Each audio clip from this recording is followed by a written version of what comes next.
Bezat Hashem, we're back at the Limud at the Beit Knesset Ma'or Yitzchak V'Seder Dishmaya here in Hollywood, Florida. With Hashem's help, tonight is already Sunday night, going into Monday. Jewish day obviously starts at night, so tonight is already 24th of Mar Cheshvan, going into Monday, the second day of the week of Parashat Toldoth. Also, Jewish weeks do not call. We don't have dates like November or whatever. We call it the week of Shabbat. Everything revolves around Shabbat. So since the Shabbat, we're going to be reading a portion in the Torah that's called Toldoth, which means generations.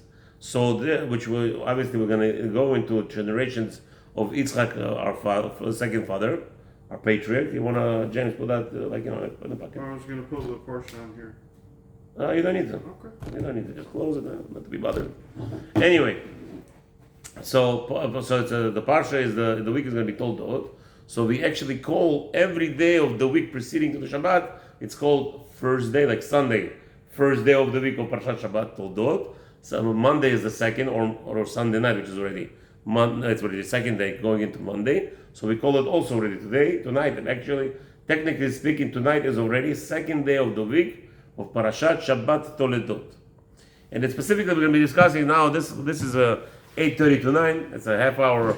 Not a lecture. We actually learn together inside, reading the portions. Each person would read a pasuk, a verse. I will translate it and go to a little bit into elaboration, which a commentary on Rashi. I'm sure you heard this name before. Rashi is one of the names that is being mentioned today. Today, without a doubt, is mentioned at least 100 million times. It's in the mouth of every little person, every little child, every adult, a 100-year-old, from a 3-year-old. They're always talking about Rashi. He is the most prominent commentary on the Torah, the entire 24 books of prophets, the entire Talmud, Bavli, is everywhere. So Baruch Hashem, and that's what we, a little bit, just a little taste of Shabbos, as we say. We go through the whole week, not to forget Shabbos is important to have in mind that, we are yoinik. Basically, it's like a baby, when a baby suckles on his mother. So that's what we do. We're suckling off from the Shabbat, from previous Shabbat going to the next Shabbat, and the entire blessing of a Jewish nation is dependent on Shabbat. Yeah, Shabbos is more important than any day of the year. There is no day a year that is as important as Shabbat itself. Even Yom Kippur.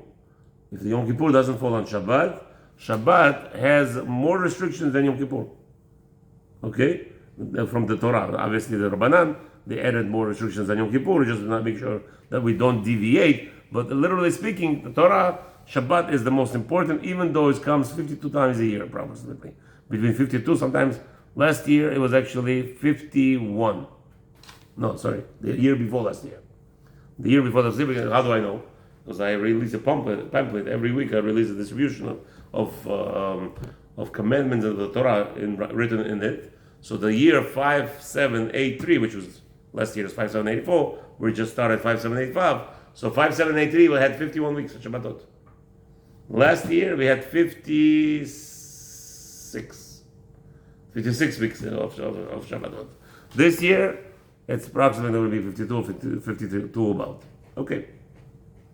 So we're, by the way, right now already holding in the 9th week. This is the Parashat Toldoth. This Shabbat is going to be 9th Shabbat of the year. Bezat Hashem. Again, what does that relate to me? Well, very simple. We have to be thankful to God that from Rosh Hashanah till now, we're going into 9th week already. And that's why I called, and my name is, what my name in Hebrew means? In Hebrew, Sofer. Sofer in Hebrew means scribe.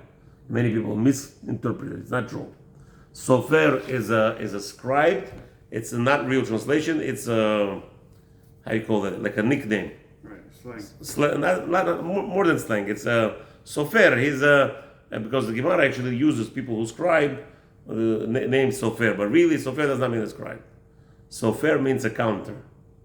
He counts. Why is it so important? In the Torah there is amount of letters. And in order to make the Torah kosher, you cannot have one letter extra and one letter less. So he's a Sofer, he counts letters. Tefillin, he writes mezuzot. Tefillin, that's what our scribes do. Right? There's a certain amount of letters, and the Sofer has to know which is missing. And that's my name, by the way. So you're asking me why I'm good and I love numbers is because of that. Maybe that's the reason. By the way, I changed my name in America. because of that reason also. Sofer means counting. Many people make a mistake. They call me and they, oh, Rabbi, you're a scribe, right? Somebody calls me up, Rabbi, fix my tefillin. Because that's what the sofer's jobs do. Sofer is supposed to, the scribe fixes the tefillin, he writes tefillin. So they make a mistake, they think I'm the scribe. I say, no, Habibi.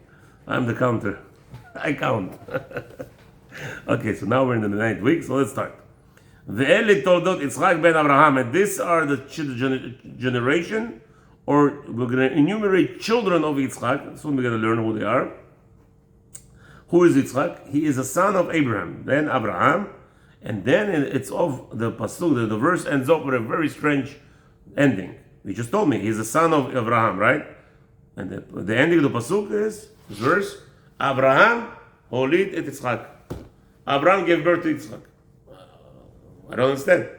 You just told me that this is this is the Yitzchak. By the way, which Yitzchak? He's the son of Abraham. Ibn Abraham, like the Muslim would say. Yitzchak bin Abraham. Okay, so you already told me he's the son of Abraham. Why do you have to tell me that he was born by, who gave birth to Yitzchak? Abraham. What's going on? So for that, we need Rashi, and Rashi is going to make a beautiful elaboration. What happened is like this. First question is Ve'ele Toldoth Yitzchak. So why are you starting with the Parshah? The beginning of the Torah is very strange in this weekly portion. I don't understand. These are the children of Yitzchak, and it doesn't tell us who the children, right? It tells us right away who's Yitzchak first.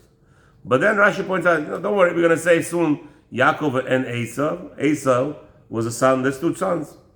Ha'amurim Parashah. Later on, a few more verses, you're going to learn about them. But first, we want to tell you what Yitzchak is. Now, something very strange. Abraham holided Yitzchak. Abraham gave birth to Yitzchak. First of all, this is to put the myth behind. My wife says, I tell my wife, I gave birth, and I tell her the amount of children. She's like, what do you mean you gave birth? To whom you gave birth? What does that mean you gave birth? I was in the hospital giving birth, screaming and yelling. I said, yeah, but who was there next to you and holding back your screams and talking to you nicely and making sure, like, comforting you and saying prayers and actually suffering with you? Me. Right? So I tell her that. No. I said, okay, good. You don't believe me, you don't trust me that I gave birth? Well, I'm going to go to Torah. The Torah says clearly that Abraham gave birth to Yitzchak. Is that true? Did he give birth? Yes. According to Torah, is that technically speaking, a woman cannot have a baby without a man, right? Of course. But a man, unfortunately, could have a baby without a woman. How? There is a creature, I'm not going to say out loud, I'm not going to reveal a secret, because there are powers to be that are crazy enough, somebody's going to go and try it. They'll take the sperm and shoot it up this animal, and they'll have something. What they will have? They will actually have a creature, which is a very wild creature that could kill anything. Very dangerous creatures came like that. There were actually creatures that were actually born from it, from such an interaction where the man had an intercourse with this animal, and this animal gave him these babies. And this creature is vicious, vicious. Looks somewhat like a human, but it's not. And okay, anyway, so you see that over here, Abraham Abrino, but the Torah relates to it because the generation continues with the father. Simple understanding. The father is the one who continues the generation. That's why it's always the last name is from the father. Not like today. Today already everybody became crazy. She wants to have her father's name, he wants to have his father's name, and they have a big dispute whose father's name they're going to keep. And then in the end, she goes give birth to a baby. She makes sure the husband that comes to the hospital, she fills out the paperwork and she says the baby's name with her grandfather's name, which is a mistake. The child is an offspring of his father. So you ask me a simple question. What would be the question? How come the Jewishness goes by the mother? Because you always know who the mother is. No, that's not an answer. You always know who the father is. That's not an answer. That's not an answer. No. Whoever told you this answer is way off. Way off the topic. We are against this kind of topic because then, if God forbid, you're going to say that to a Jewish woman that we're speculating her of prostitution. And the child would actually have a bad name, and that's a very haram to even address such an issue. I'm fighting the community here because many people address themselves. Let's say they go to the Torah or they do something that's related. They want to get a blessing from a rabbi, so they say, "Give a blessing to me. I'm a son of my mother." They don't mention the father, which is a big mistake. Big mistake. Right. The whole Torah is actually mentioning the fathers. If you look at it from Sefer Bereshit, all the time it says Adam, he had a son, Shet. Shet had a son, Shet had a son of Abraham. Every time it tells you the name, always by the father. Because that's what Hashem decided the lineage will go pass on. So you ask a question, I don't understand. So if the lineage goes to the father, so technically speaking, a father should be carrying the Jewish religion. Right? The race of a religion should go to the father if he's carrying the tradition. No. Right. No, there is actually a pasuk in the Torah that says the other way around. The pasuk tells us like this. And the halacha, in the law, in the Shulchan Aruch, in the Jewish law, is like this. If God forbid there is a divorce, and there's children involved, where do the children go? The mother. Why? Because she's nurturing the child. She is nurturing the child. The Torah tells us a man should pay all his wealth, whatever money he has, just to marry a daughter of a rabbi. Why? Because we are not to guarantee to live here. How many people die young and their children end up whoever knows where they are, right? So they say if the mother is a daughter of a rabbi, what's going to happen with the children? She's going to get remarried. Where are the children going to go? The mother. The grandpa. The grandpa and the grandma will take care of the child. So if they're in Torah, what will they guarantee the child to grow up? Torah observant Jew. So that's why the rabbis tell us, it's an advice. A man should spend whatever it is, bribe, I don't know what, get a daughter of a Talmid Chacham, because if you die, which is inevitable, people die, unfortunately, so at least you'll be guaranteed in that aspect. So that's what we're talking about. The mother is the one who carries the baby. She decides the name of a baby. She decides what the baby's going to eat today or tomorrow. Whatever she eats, don't forget, gets to the baby. Whatever she observes to the baby while he's in the stomach. So we say if a Jew marries a non-Jew, the children go to be non-Jewish. Why?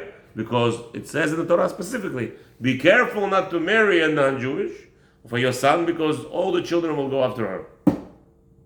So from there, the rabbis learn that a non-Jewish woman who has a Jewish man's children, they're all non-Jews. Because of that statement from the Torah.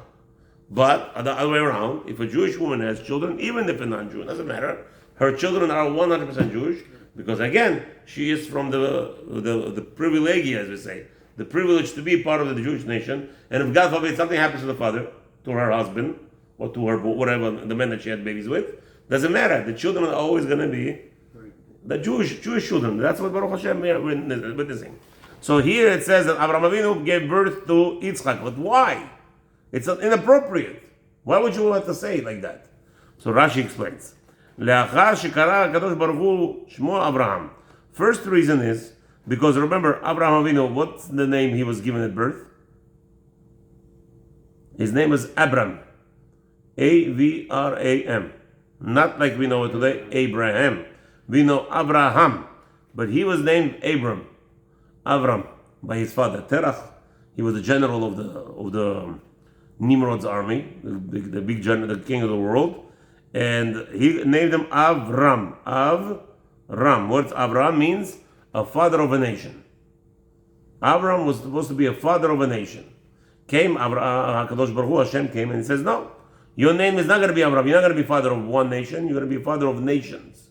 How many nations did he have? 8 nations came out of him. Right?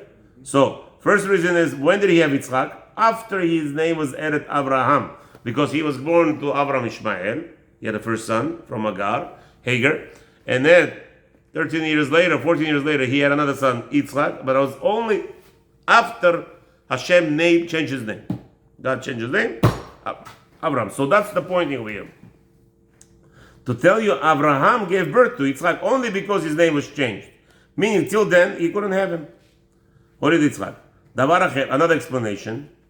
Another explanation is, since it says Yitzchak was the son of Abraham, they want to the Torah wanted to point out that Abraham gave birth to Yitzchak. Why? Why is that so important? The clowns of the generation, the clowns that were making fun of Abraham, what were they saying? You know who Sarah is pregnant from? A king who kidnapped her a month before she got pregnant. Who is that king? Avimelech. There was a Palestinian king at that time. His name is Abimelech. So he kidnapped Sarah before Abraham Avinu had a baby. So everybody was saying, you know what? Nit Abra Sarah. You know what happened? When he kidnapped her, he slept with her. She got pregnant, and the child belongs to him and not Abraham. Okay. שהרי כמה שנים שהתה עם אברהם ולא נתעברה ממנו. We could see Sarah Imenu got married, but to Abraham he was 20, she was 10 years old. Okay. Why she got married so young? We know that her brother died. Her brother was actually died or murdered. As we know the story, the famous story of Abraham being thrown into the fire. So his younger brother said, his older brother said, if Abraham stays alive, throw me into the fire also. So they said, okay, Abraham stayed alive. He said, throw me in. He threw me in the fire, he got burned. Because he didn't believe in God. He only believed in God with condition, and that's not allowed in Torah. Who is there? Oh, Baruch Hashem. So her father was thrown into the fire when she was 10. She had nowhere to go, Sarah. And it was already predestined that she was supposed to marry Abraham Avinu. So she got married to him when she was 10. She gave birth at 90. Can you imagine till 90? That how many years Abraham Avinu prayed? 9 years he prayed to have a baby. Right? So what happened? So Abraham Avinu, she couldn't get pregnant from him. So what happened? Abimelech, the king of Palestine, who kidnapped her, slept with her, made her pregnant, returned her to Abraham. She gave birth to Yitzchak. Oh, now it makes sense. Everybody's happy, right? Hold on. It says here the apostle, Kama Shanim. Okay. Ma asa HaKadosh Baruch Hu. What did Hashem do? Out of this world. Usually there is never in the world that you will have identical twins. They'll tell you they're identical. It's not true. There is the probability, it's improbable, impossible at all, that they should be 1,000% equal. There will always be whatever, a little brown dot here, this one that has that one that doesn't have. Something will be that will tell us that they're not, that you could tell the difference between the twins. Always has to be like this in this world. Why? Because it's like this. What gives birth to this world? How we are born into this world? It's called mazalot. It's called times and influences of the world. And each person's fate is different. Why? It's the feeling of the world. The earth, what stage is it at? And each person who was born into this world is a puzzle that's adding specifically to accomplish a goal. Here, this is a good example. A puzzle, piece of puzzle. Do you ever have, can you have two pieces of puzzle equal? Out of 1,000 pieces? Almost impossible. Improbability. Why? Because if it was, and if you find it, something is wrong always. There's something, this kind of discoloration you'll see in the puzzle is not. So every individual, by the way, we're part of this world. We're all one. Earth, me, like I told you the other day, right? I'm water, I'm fire, I have air in me, and I have dirt in me. And so we're all part of this puzzle. So it's impossible that we should be all look alike. Says Rashi, God made a miracle here. He made a miracle. Why? He made Abraham and Yitzchak look exactly alike.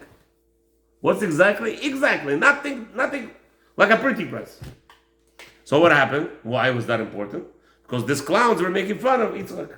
They said, you know who your father is? Abimelech. Go talk to your father. Oh, so Hashem made a miracle. He made them exactly look alike so nobody could ask a question. So that's why the Torah says, Abraham olid Yitzchak. Abraham gave birth to Yitzchak to point out to these clowns, yo, clowns, look at this. Look at this. You're thinking that you got something, you got Abraham, you're going to win that he has a mamzer in his house. God forbid, there is no mamzer, there's no bastard child. It's Yitzchak who was born by Abraham Avinu. זה שכתב, יצחק בן אברהם היה שהרי עדות יש לאברהם. Now the whole world was talking, those big clowns started to change their mind.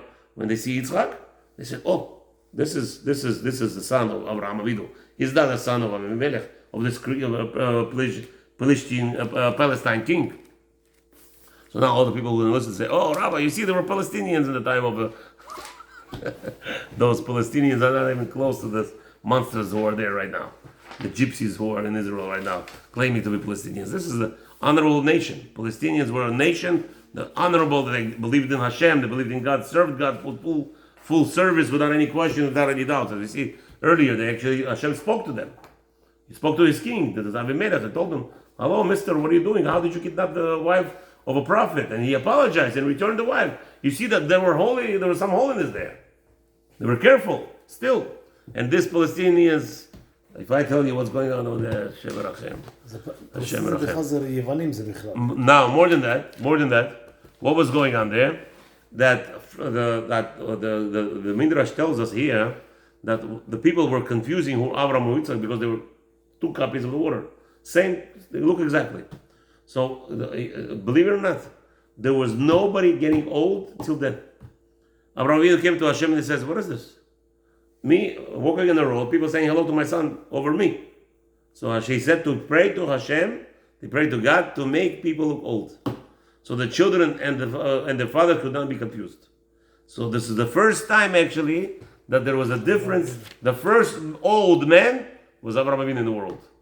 Hashem changed his disfigurement that he should look old in order to have no problems. There should be proper honor for the son, proper honor for the father, and they should not be mixed up in any way. You can, Yaakov. That's later. We're not there yet.